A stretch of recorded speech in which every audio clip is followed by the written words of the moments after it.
Hey, hey, hey, hey, hey, hey, hey.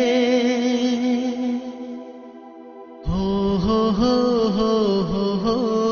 ho. Hey, hey, hey, hey, hey.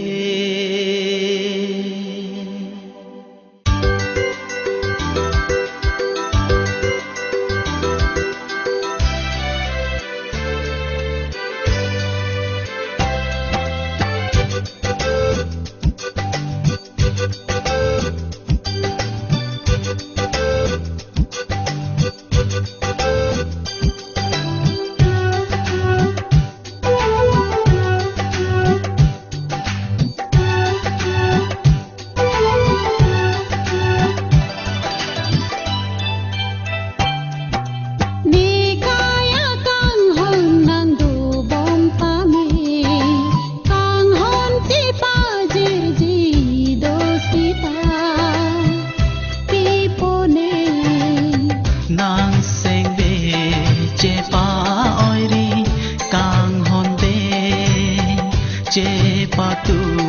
aseng veke chok che hode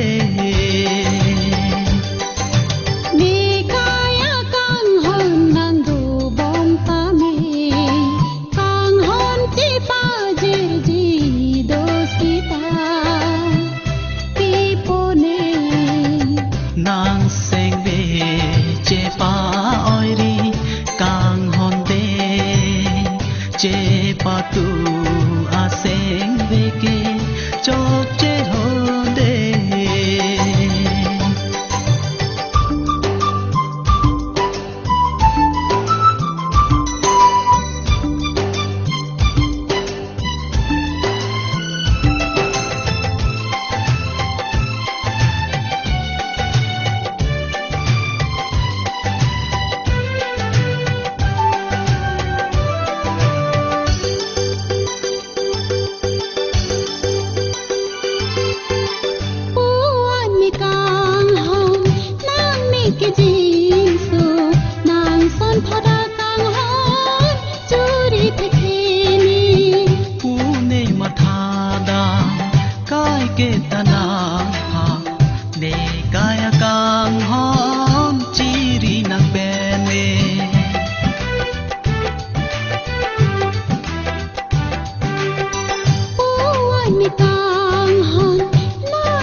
patu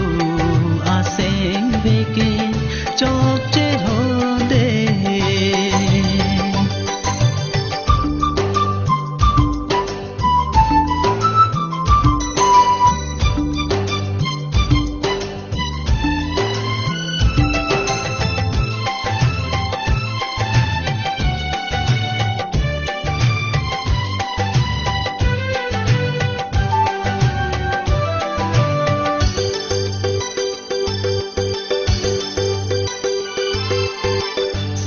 Pripen manai ason ceman nene nang anakang ne seng bedo e non maulama kai li joki klar e tanir te pati gut sai de oh pupu sining arlo alam nang khan unji ne nang ha nang seng be che pa